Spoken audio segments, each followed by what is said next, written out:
All right, I'm back with another game from the Romantic era here. It's been a while since I've done a game review on YouTube, but I've decided that I want to focus on games from the Romantic era. I mean, one, they're just fun games, and two, I feel like I'm not really qualified to critique these guys because they are way better than I'll ever be, but I'm maybe slightly more qualified for these kind of games than I would be for games between modern grandmasters, because these games don't usually involve 20 moves of theory. I think these games are a little bit closer in tone to what I see as a 1600 rated over the board player. So I'm hoping that these games will be better for me to learn from, and that they're a little bit better for me to opine on. The first YouTube video I did around this era of games was a game between Anderssen and Morphy that Morphy won. And so I decided for my next video I wanted to do one where Anderssen beat Morphy, because Anderssen was a good player too, and Morphy gets a lot of love. And I don't think I've ever actually seen a game that Morphy lost before. Like, a lot of the videos on YouTube and elsewhere are about Morphy crushing people, and a lot of the games it just makes it look like nobody held a candle to Morphy, which is probably true, but Anderssen did beat him a few times, so I don't know. This video is more dedicated to Anderssen. So this game is not part of their quote-unquote world championship match, de facto world championship match from 1858, but I believe this game was played right after that match. There was something I saw in a Gadmater video about another game in this set of games where I guess they played their official match, and then they played some more games later. I don't know exactly what the deal was with that. Morphy won the main match. He won, I think, 7-2. And then I guess they played more for fun or something. So anyway, this is one of those games. And yeah, spoiler alert, this one is an Anderssen win. So anyway, let's get started and let's see what happened. So Anderssen starts with e4, e5, and it's the Romantic era, so it's a King's Gambit. Now, I don't really know much modern King's Gambit theory, which is probably good, because I don't know how much theory existed in modern or contemporary times for this game. But yeah, obviously Morphy played the King's Gambit a lot, and my understanding is it was a favorite of many of the players at the time. Okay, so people accept gambits in the Romantic era, and I think you are supposed to accept it. So Morphy accepts the gambit, knight f3, and again, I don't really know much about the King's Gambit, but I was just looking at the Lichess database, and all of these moves are like the number one most common played move in the King's Gambit in the Masters database. So all these moves make a little sense, although Black's kingside is a little strange with the g-pawn all the way up the board. And Morphy played knight f6. So everything up to this point has been like the main line according to the Lichess database. But then Anderssen made sort of an uncommon move here, and a move that I guess surprised me a little bit when I was looking over the game earlier. He decided to take the pawn on g4. White's attacking it twice, Black's only defending it once, so why not take it? The first thing that sort of stuck out to me about that is, well, aren't we just sort of giving up our center pawn here on e4 for this flank pawn on g4? If we look at it from this position, like, does it really make sense for White to trade these two pawns? Usually the center pawns are worth a little bit more. It turns out that Black can take the pawn on e4, but it's not really so clear. So in the game, Black did not take the pawn on e4. Morphy instead played d5. Let's see what would have happened if the pawn had been taken. So now Black would still be up a pawn here, and as often is the case when one side is down a pawn in an opening, they can get a lot of initiative very quickly. So the way the game would have proceeded would have been d3, attacking the knight and opening up this bishop. So it looks like White's gonna win back the pawn. Black could play knight to g3, which attacks this rook. And instead of moving the rook, White could actually continue with bishop f4.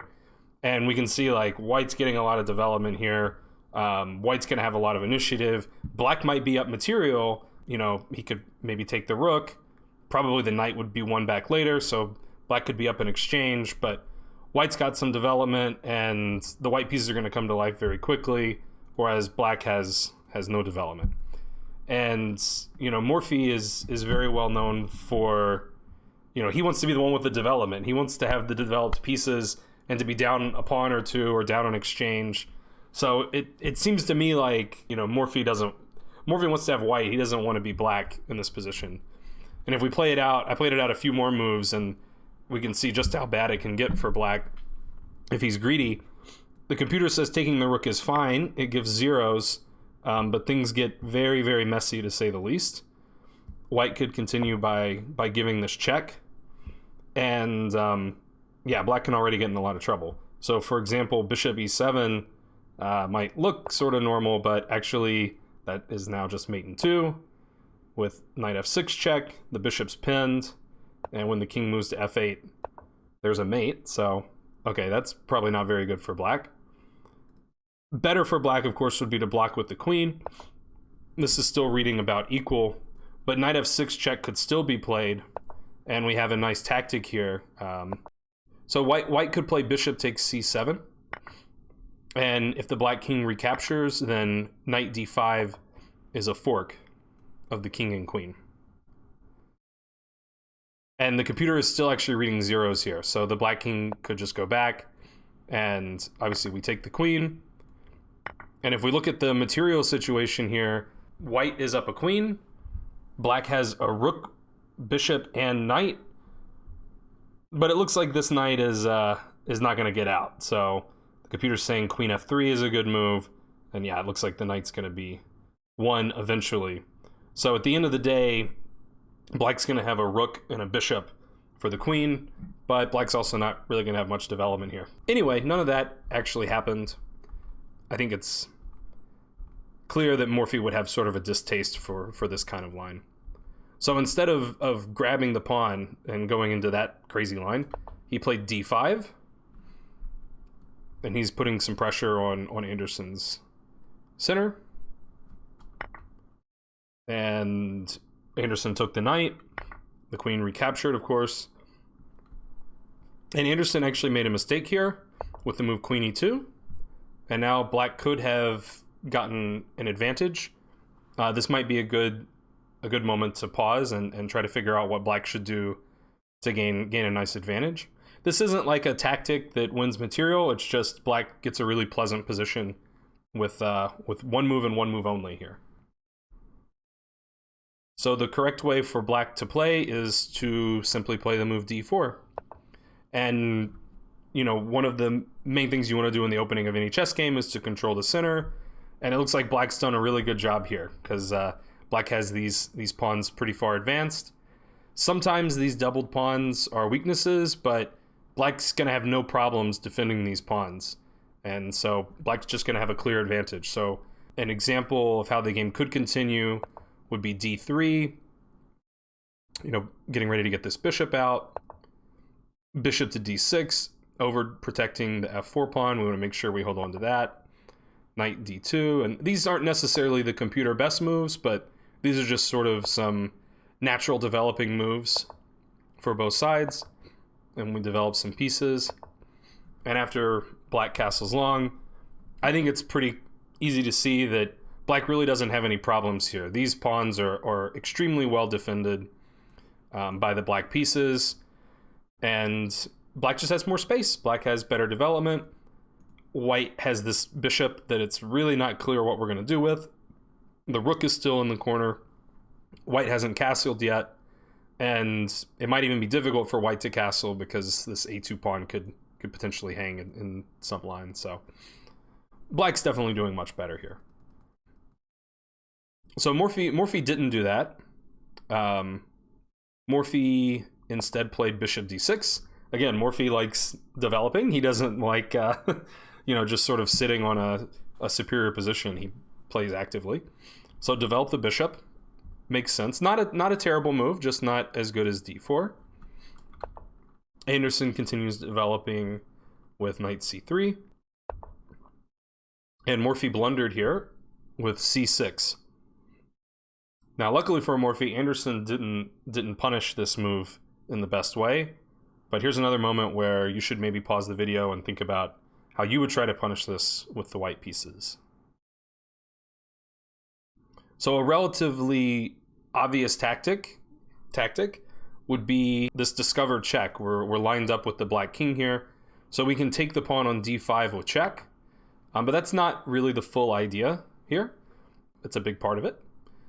And the best move, according to the computer, would be to play king d8. And now, since the pawn has left the e4 square, we can occupy that square with our knight. And that's the big idea here, is to clear the e4 square for the knight. And now we're forking the the queen and the bishop. The queen can't leave the defense of this bishop, so it actually doesn't really matter where the queen goes. There's, a few squares that could safely defend the bishop. But we're going to play the same thing no matter what black does. We're going to take the bishop. And then this is a sort of difficult move to see, to me anyway. But white can just play a very simple queen f3. And this is sort of the opposite of the earlier position we saw, where black could just get a pleasant position and be fine. In this case, white's the one who's going to get a pleasant position and be fine. And white's actually going to end up a pawn.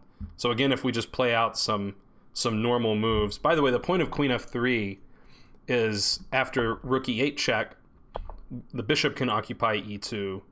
And again, white's just going to have a very natural looking position, and black's going to have a lot of weak pawns over here, is basically how things will shake out. So black could capture the pawn, d4, getting ready to do this at some point. The knight could come and put pressure on the pawn. We just defend it. Bishop develops, and we just nab that pawn. And you can see, white's play is pretty simple.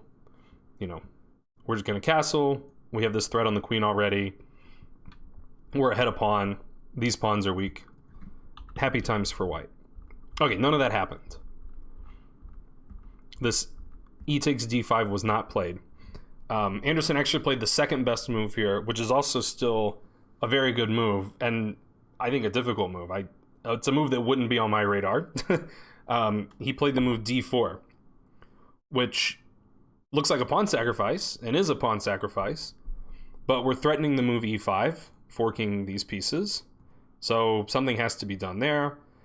I don't think it makes much sense to just move the queen or the bishop, because e5 is still going to hit with tempo on something.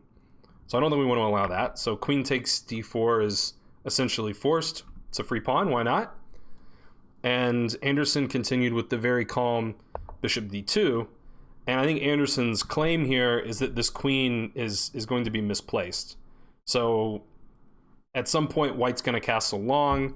This rook will end up on the d file, and we're going to have a discovered attack lined up against this queen. So we're investing a pawn by playing the move d4, but we're going to win a tempo later, and hopefully that will compensate us for that pawn. Now, you'll notice the computer's saying it's a mistake, and it's not a mistake because it's a bad move. It's a mistake because this is a much better move. This is reading like +3. So d4 only plus 0.7, insulting really. Okay, so this did happen. d4, queen takes d4, bishop d2. And as I said, white's plan is to castle long. So Morphy played a move that actually stops that plan. He played rook g8. And the reason this stops long castling is because if we long castle, then bishop g4 could happen, and we're skewering the queen and the rook. So that's the idea of rook g8. And this rook's just good on this open file, and this pawn could be weak one day. So it makes a lot of sense. So now Anderssen decided to play e takes d5 check. And he had a very specific reason in mind. It's not just a random, like, okay, I guess now I'll play it. It's difficult to see, and we'll see after black's move. So Morphy did play an inaccurate move here. He played king d8.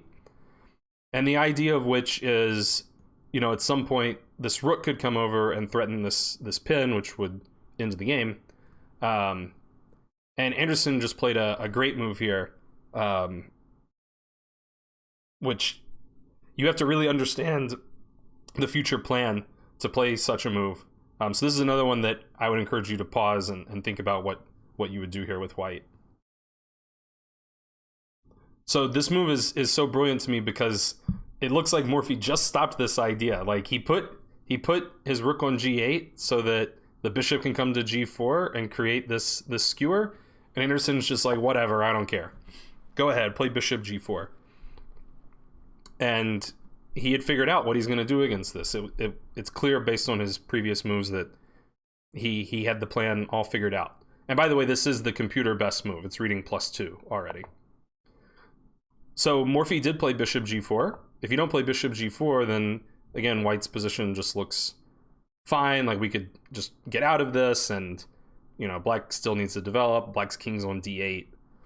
So bishop g4, if we're gonna have a bad position, we might as well be up some material. And then this is the real difficult move for me, especially if we're looking back in this position.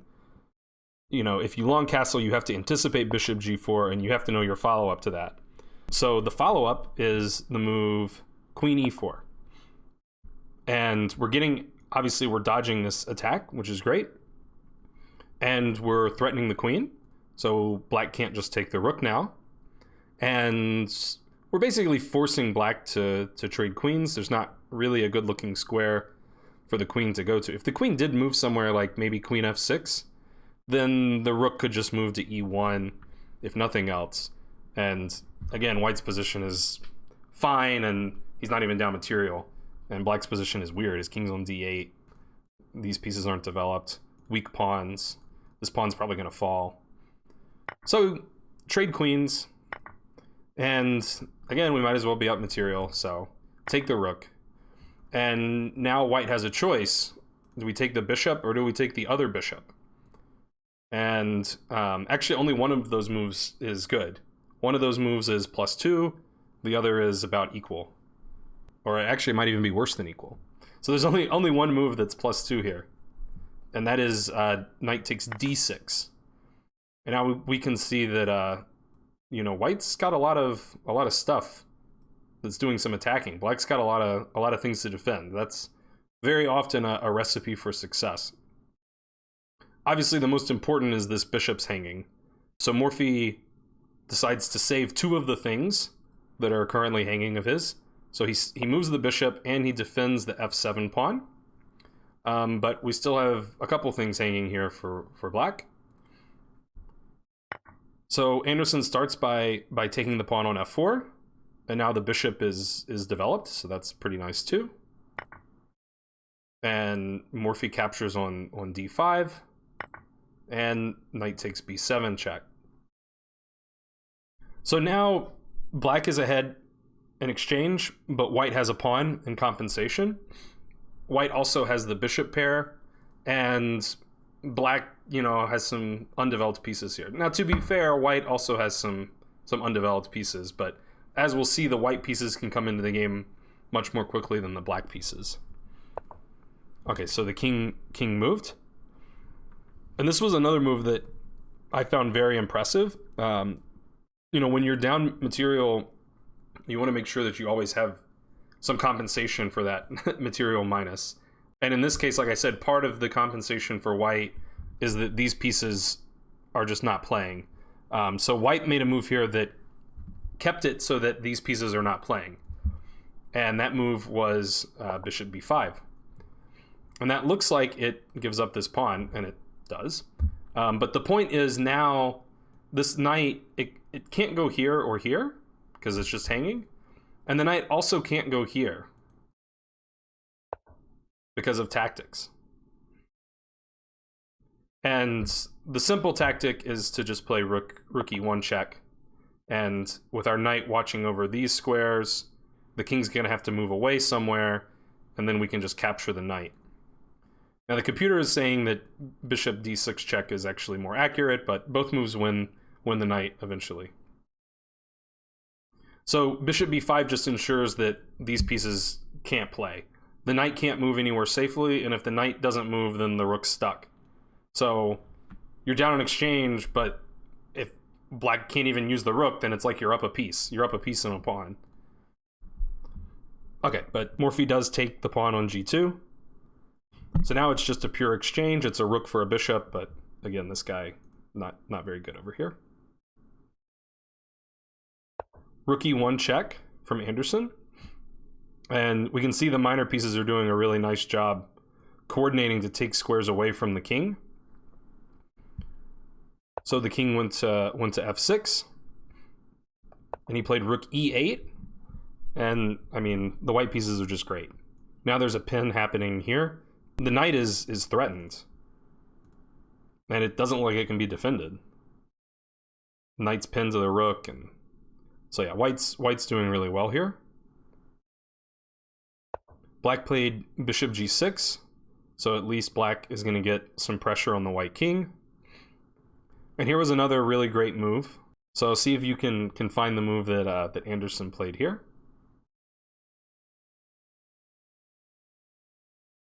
And the move is knight d6. So this knight isn't really so good over here. So let's bring the knight a little bit closer. And he's also taking advantage of Morphy's last move. Morphy's last move was putting the bishop on g6.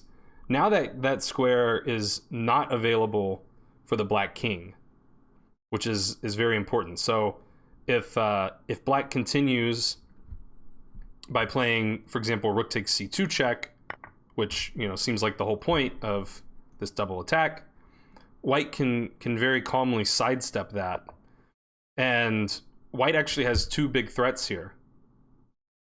And the most important threat is the whole reason that knight d6 was played was to take away the f5 square from the king. So white is threatening bishop to e5, which is actually just checkmate. There's nowhere for the black king to go. So that has to be dealt with. Absolutely has to be dealt with. So one way that could happen is the king could try to run away to g7. And white has another threat here, which would actually win the game. This is another moment to see if you can find it. And the idea is to deflect the bishop away from the rook. This is the only thing defending the rook. So white can just simply play h5. The bishop can't capture because the rook hangs. And there's nowhere for the bishop to go because white's pieces are too good. So black's going to lose material here, and the game would be over. So knight d6 was really excellent. So we've still got lots of problems here for black, this being the biggest one. So black decides that enough's enough. By the way, we're white's threatening this, so that has to be defended somehow. And Morphy chooses knight c6, which the computer says is not best. But at least now the black pieces are going to try to get active, even if black ends up losing more material. But importantly, defending e5, so bishop e5 no longer works. And white played rook takes a8.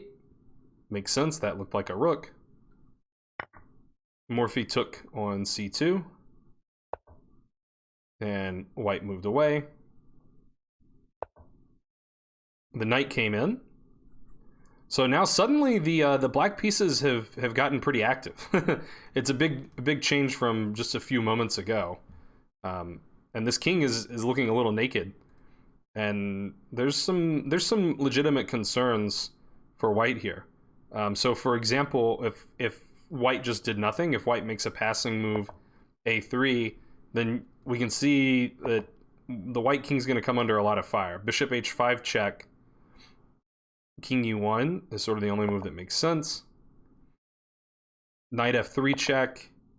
Yeah, and these pieces are just all over the king suddenly. And I think what Anderssen was worried about in this sort of line is the move bishop g4 here, which threatens a checkmate on h3. So if we back up in this position, that's the threat, is bishop check, king over, knight check, king over, and bishop. I think this is what Anderssen was afraid of, and his next move addresses that. So Anderssen decided to play the move rook e8, and that coordinates with the bishop on the e2 square. So now if this sequence played out, which a lot of it did, bishop check, king e1, knight f3 check, king f1. So now, since Anderssen put the rook on e8, if black continued with this plan to threaten a checkmate with bishop h3, then that can be very simply met with rook e2. And not only are we blocking all this up, but we're encouraging this rook trade, and we defended our pawn on b2, which was hanging. So very nice nice move from Anderssen to bring this piece back and defend the king. If Anderssen can just consolidate and not get checkmated, then he's ahead of bishop for a pawn. So that's sort of his main focus, you know. Also, the rook is just better. I mean, the rook's not really doing anything on the a file. Now we're controlling squares near the black king, and, you know, the rook has a lot of mobility, obviously, on this open file. Okay, so bishop h5 check was played. And king e1, knight f3 check, king f1. But the bishop g4 plan doesn't work, so Morphy has to try to find something else. So let's try to get back some material. So Anderssen played bishop e2. And obviously, like I said, piece trades are just going to generally be pretty good for Anderssen. If he can trade off black's attack, then, you know, he should have a decisive advantage. Rook takes a2. I mean, now Morphy has 3 pawns for the piece, so it's getting a little serious.